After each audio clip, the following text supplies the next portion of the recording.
friend. Welcome to the Center for Spiritual Living, Boulder Valley. I'm Reverend Jody Hill Stevenson, and I'm the senior minister here.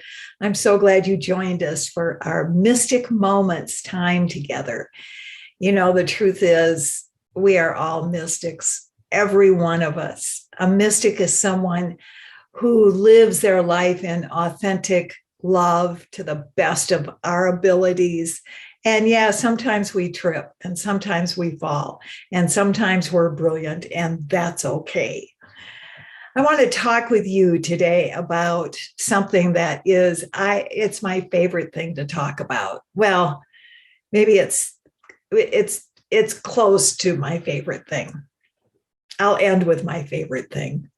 I want to talk today about oneness. Oneness. The Dalai Lama once wrote, 7 billion people today, I think it's more like 8 billion, need a sense of oneness. Love and compassion are necessities, not luxuries. Without them, humanity cannot survive. I think that is so true. Compassion, love. In fact, if we really want to experience our true God-given nature, divine nature of having a peaceful mind and a joyful heart, embracing the truth of oneness is resourceful, and really it's guaranteed. So the principle of oneness is one of our primary focuses in the science of mind philosophy. Dr. Ernest Holmes once wrote, "There is one infinite reality.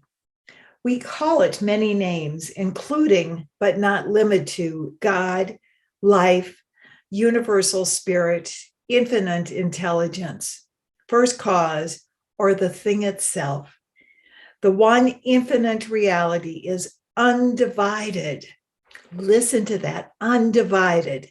It's complete and whole within itself. This oneness creates everything out of itself and therefore includes both the absolute and the relative. In other words, the spiritual and the practical, the tangible, the intangible, the physical, and the metaphysical aspects of reality. It's all of it. So, how in God's name, and I do mean literally in God's name, do we grasp the idea of oneness? It's so big. In the world of communications, it's called a nominalization. And nominalization is something that you can't fit into a wheelbarrow. It's so big. So with this in mind, how do we grasp this? I think the fastest way to consider the concept of oneness is to ponder the subject of two-ness. Two-ness. What is two-ness? The voice of two-ness separates, judges, criticizes, condemns, is self-righteous, and most of all, it's arrogant. The voice of two-ness is it's pretty prevalent out in the world. The perception of two-ness says that my skin tone is different than yours, that you must be bad, wrong, or dangerous. The behavior of two-ness allows children to be stolen and sold for sex trafficking. Two-ness speaks to animal suffering in and through animal abuse. And the list goes on and on and on and on. So how, in God's name, are we to feel our oneness when there's so much two-ness going on around us and perhaps inside of us, when there is an appearance of separation and of two-ness in so many different ways? Mother Teresa said it so beautifully. I love what she said here. If we have no peace, it is because we have forgotten. It's only because we have forgotten that we belong to each other. we can never, ever not have our connection with the divine. I hear people say, oh, I just all the time to me, they'll say, I just want to connect with the divine. And my response to that is you already are. You don't go and you don't buy a connection or you don't become connected. You already are connected to the divine, the very source of all creation here on planet Earth. If in fact, if in truth we are spiritual beings having a human experience, is it not our duty, our must, our passion to awaken to the ignorant and sometimes abusive consciousness of humanity? And is it not our responsibility to change from two-ness to oneness? So how do we do that? How do we go from the idea of race consciousness of two-ness into the truth of oneness? First of all, let me remind all of us that you and I do not live in a competitive world. We do not live in a competitive world. We live in a creative universe. And when we take competition, like somebody's going to take away something from me, or somebody's going to not allow me to do, or whatever it might be, that's simply impossible. When we get that we live in a creative universe, a whole new world opens up for us. There is no better. There is no more powerful. There is no entitled than. There is none of that in the creative world. Through the universal law of cause and effect, we create the quality of our own life. I think this is one of the greatest gifts that science of mind gives the world. That we create our reality through our thinking, through the law of cause and effect. When we come from the truth, the cause, that we are all one, a whole new world will open up. Because what happens is we start to look around and go, everywhere I look, I see the face of God. Everywhere I look, I see the face of God. It is our true nature.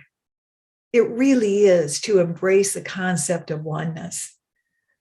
Ernest Holmes writes, I am guided by the same intelligence and inspired by the same imagination, which scatters the moon beams across the waves and holds the forces of nature in grasp.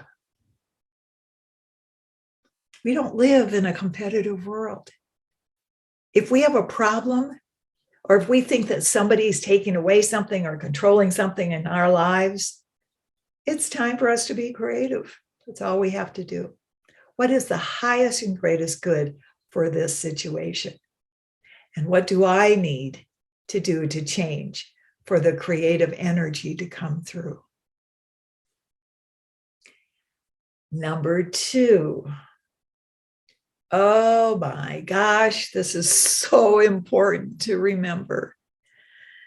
On planet Earth, there are different levels of consciousness.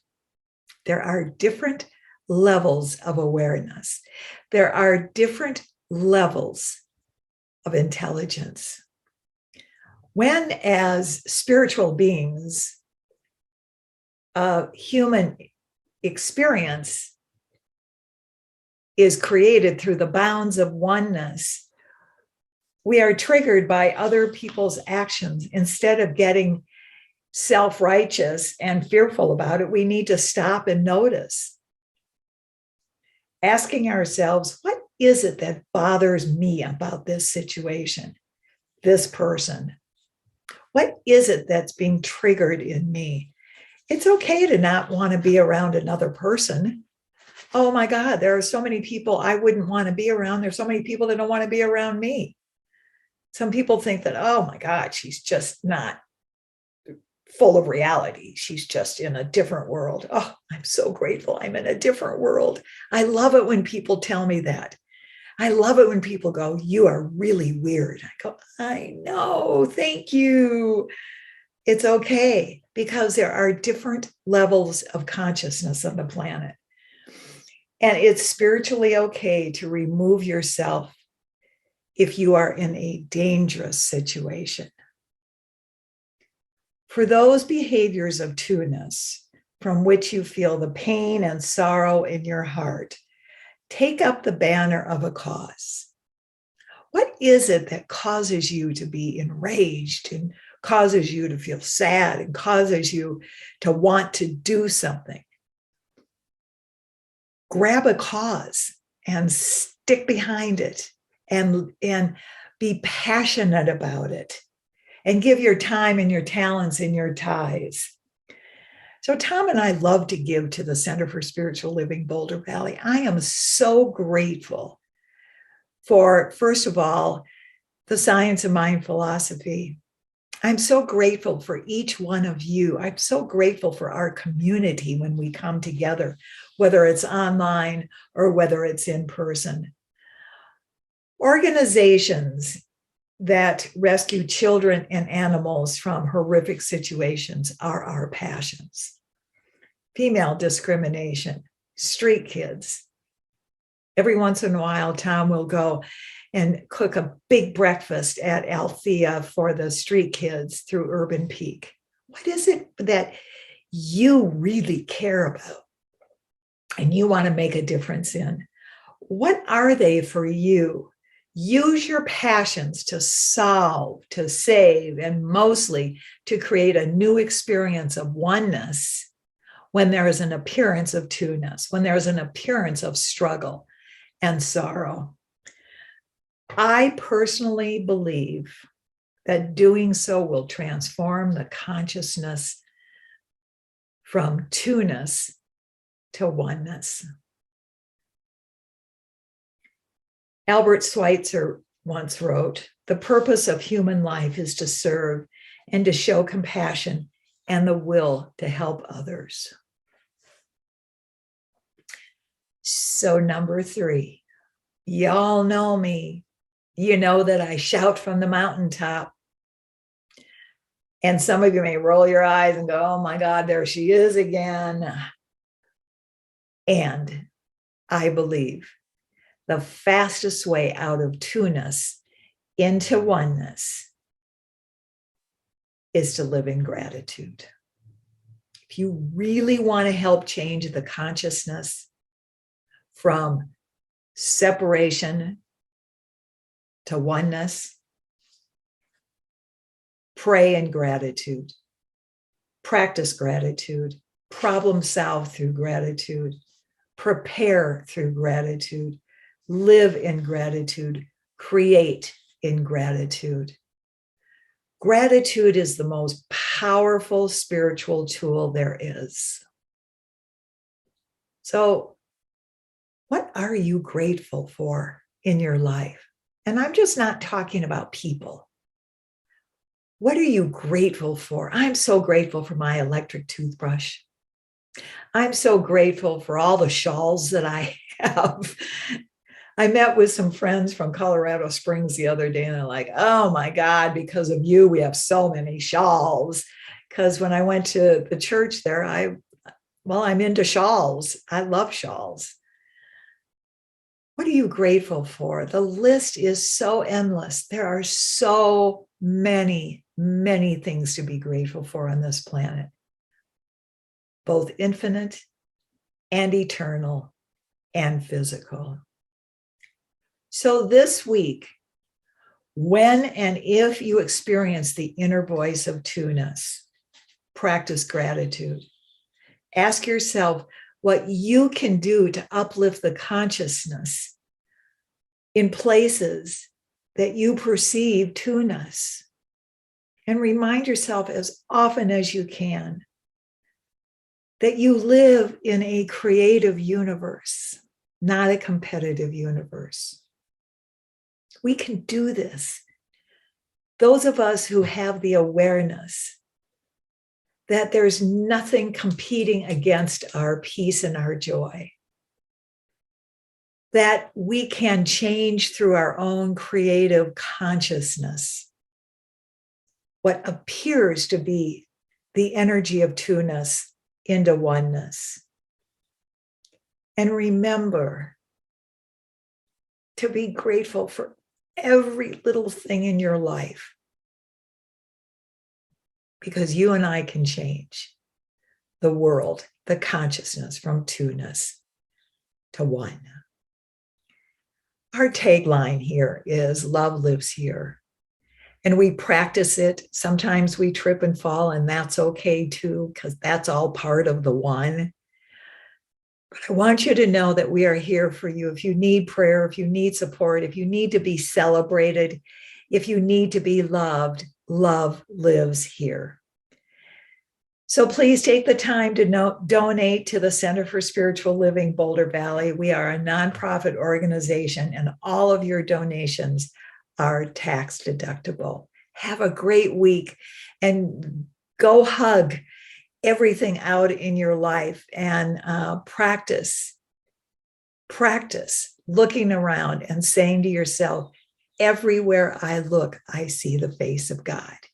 Have a great week, everyone. We'll see you next week.